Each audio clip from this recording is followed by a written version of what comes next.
wala tayong balita kay Alice Guo. Ngayon pala may balita ngayong araw na ito. Oo. Nakita mo ba yung balita kay Alice Guo? Na sentensyahan eh. Nasentensyahan no, na siya ho ay habang buhay ng makukulong sa aking mga bisig. Naku po. Yan na sinasabi ko Ano na nga. bang anong kaso ba yan? Ikukulong na po si Alice Guo Maraming kaso siya eh. Oh. sa aking mga bisig. Anong kaso yung pinakahuli? Ito po ang balita tungkol kay Alice Guo. Yan.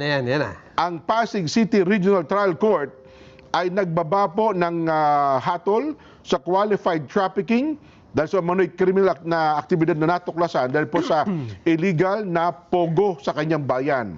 Ayon po kay Deputy State Prosecutor Olivia Torrevillas, nahatulan din ng nagkasala ng 15 iba pang kapwa akusado ni Guo. Saan yung hatol? Reclusion perpetua. Habang buhay na pagkabilanggo. Ayun. Ayon po sa Presidential Anti-Organized Crime Commission, PAOK, pinatawan po si Guo 3 parusang reklusyon. Tatlo pala. 3 times, oo. Ng habang buhay na pagkakabilanggo at multa, 2 milyong piso.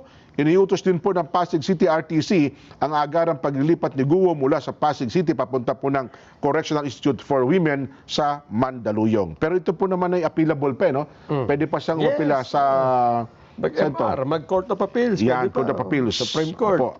Abangan natin. Pero yan po ang latest na nahatulon po siya ng 3 ulit ng hatol na habang buhay na pagkabilanggo.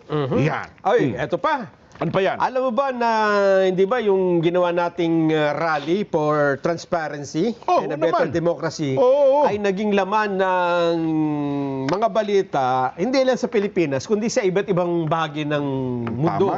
Iba't ibang bansa. Oo. Pero bukod doon, kinabukasan, ganun din po ang nangyari.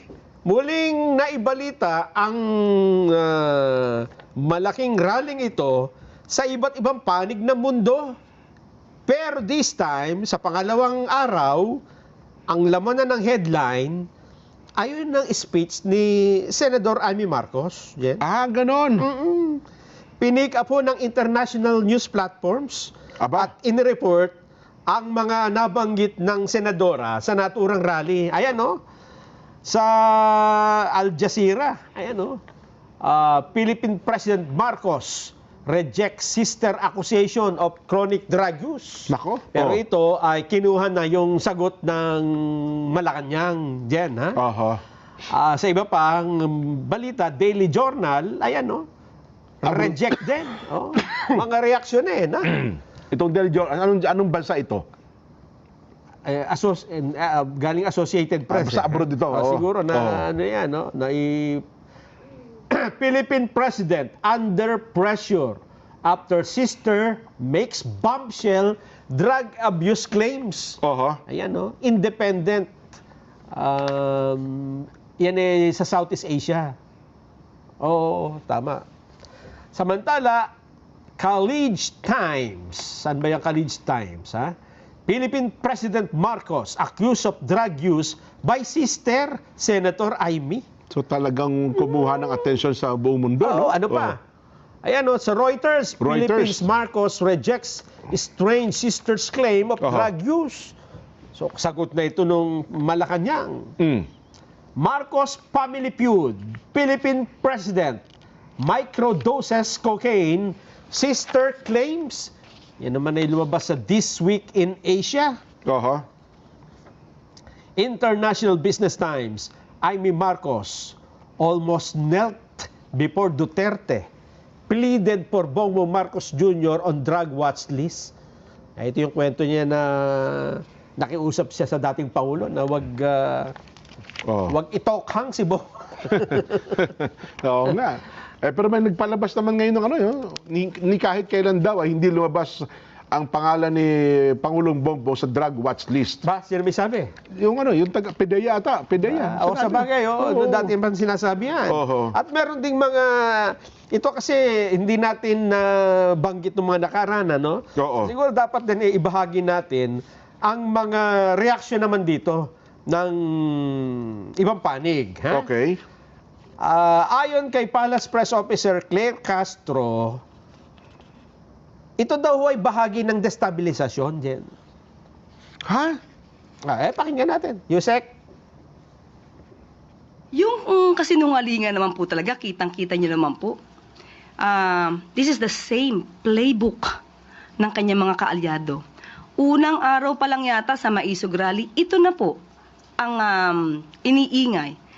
Pero after a while, nagsalita ang dating Pangulong Duterte na walang katotohanan ng kanyang binibintang patungkol sa paggamit ng droga laban kay Pangulong Marcos Jr. So paiba-iba ng kwento, pero isa lang ang adhikain, tanggalin ng Pangulo sa pwesto. Ang sabi naman ni Majority Leader sa House, Sandro Marcos, hindi ito asal ng isang tunay na kapatid. At tinawag niyang web of lies ang pahayag ng senadora. At ang layon daw po ay manggulo sa administrasyon upang isulong ang sarili niyang ambisyon sa politika. Web of lies, parang web ng gagamba.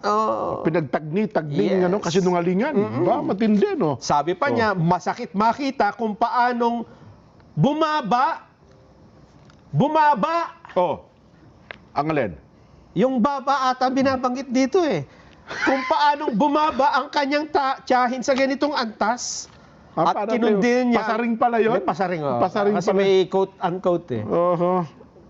Ang umano'y irresponsableng paratang na nagdudulot ng destabilisasyon.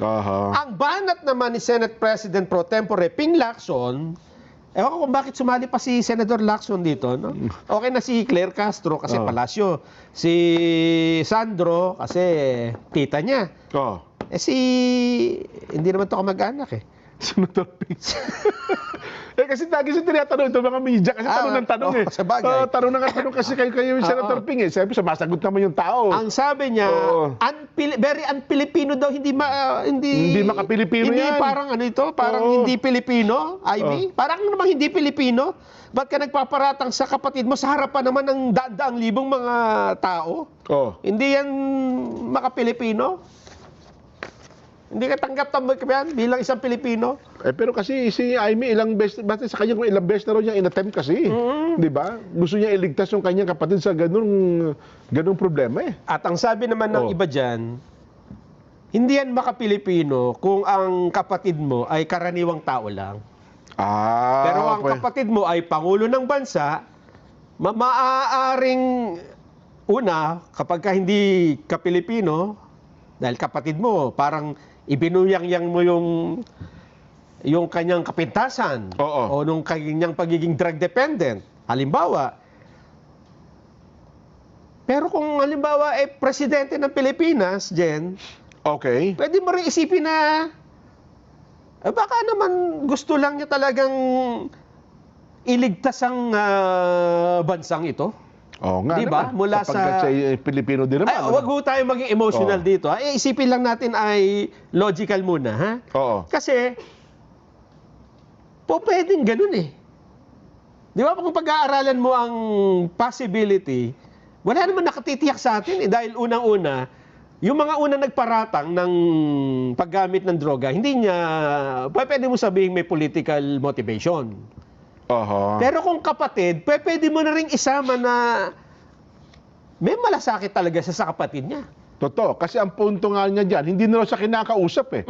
Kaya parang ang dating, parang yun na ang kanyang last recourse. Doon sa pagkakataon na yun, ibulalas na niya ang kanyang saloobin. At sa akin, kung sandali lang, kung babandahan natin yung ganong anggulo, higit pa ito sa pagiging magkapatid, Jen, ha? Ang ibig sabihin natin dito, ang interest ng bayan mas mabigat kaysa dun sa magkapamilya. Totoo naman. Dahil presidente yan eh. Siyempre. Ngayon, Jen, ang tanong ng iba, teka muna, di ba kapag meron kang aligasyon, dapat ikaw magpapatunay. Tama. Lumipat na sa kanila ang obligasyon na yan, Nelson. Di ba? Sabi nila, pagka sinabi mong adik ang presidente, patunayan mo. Patunayan. Okay. Diba? So dapat magpapatunay, bigyan ng patunay. Ikaw maghanap ng ebidensya. Huwag kang kasi siya nagparatang.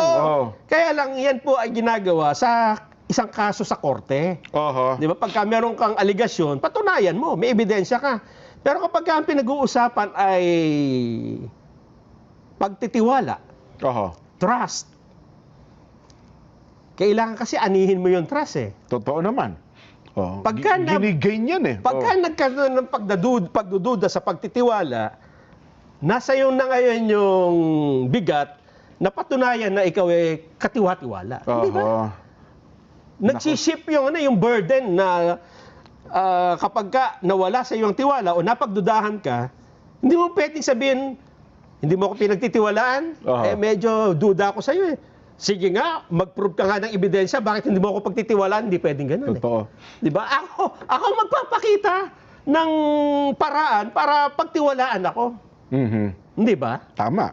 Yun ang dapat gawin. Oo. Eh ngayon napunta doon sa uwian ng pasaringan eh. Sabi nung isa kasi hindi daw gawain ng tunay na kapatid yan. Ay, tama. Meron pa isa noon. Sumagot naman si Aimee. Ano sabi ni Senadora Aimee, ako magpapa-DNA test. Oo, para mapatunayan magkakapatid tayo. Kayo ba willing na hair follicle test? Para malaman para mapalaman totoo o hindi yung aking binanggit. Kasi dyan maano to ha, itong pangyayaring ito ay medyo sa unang tingin para mong away pamilya, personal, pero hindi ho, mabigat po ito eh. Ang pagtitiwala ng tao, baka pwedeng mabawasan kapag may naniniwala eh. Ha? Ay, totoo At halimbawa, kapanipaniwala naman yung sinabi ng senadora, mababawasan ang tiwala ng taong bayan. At para maibalik mo yan, dapat magpakita ka na, mali pala yung sinasabi. Hindi, may sagot naman na sila. Sabi, hindi, nagpatagal na nagpa-drug test ang Pangulo, negative naman ang yung resulta eh. Kaya lang dyan yung drug test. Ay bawa, nagpa-drug test ka ngayon, negative. Gamit ka muna, gamit ka uli kinabukasan. Isang araw lang, sabi nga, minom ka na maraming tubig tsaka maraming gatas kahit gumamit ka kinabukasan, negative na yan. Meron bang ginagawa ngayon ng Pangulo para maibalik ang tiwala ng tao sa kanya dyan? Meron naman. Ako sa tingin ko, meron naman na son. Eto, ipapakita ko sa iyo. Ano yan? Anong drug addict ka? Eto, pakita mo yung picture. Ang sabi ho ng Pangulo, dapat hindi tayo nag-a-addict-addict. Isama isama sa araw-araw na school activity ang sports. Yan ang sinasabi ko. Mag-sports tayo, ha? Bumuhat pa pala ng barot. Naiangat ba? Ewan ko, picture, ayaw umangat eh. Sana naiangat man lang. Sa pagbubukas ho ng Phil Sports Complex sa Pasig, kahapon po yan, ibinahagi niya yung kanyang alaalang personal sa kanyang ama. Ayun. Ang sabi ng kanyang ama, dapat mag-sports ka, ha? Huwag ka magdodroga. Bongbong. Oo. Buhatin mo to. Nagbuhat siya ng barbell, Reopening pala ng esports complex yan. Ayun. At halos dapat daw sa mga kabataan ngayon, isama na ehersisyo araw-araw. Oo. Ayun. Nagbubuhat. Ayan, kasama yung Tama. Kasi naghahanda na rin tayo sa SEA Games, ha? Yes. December ata, SEA Games natin sa Thailand. That's all, ha?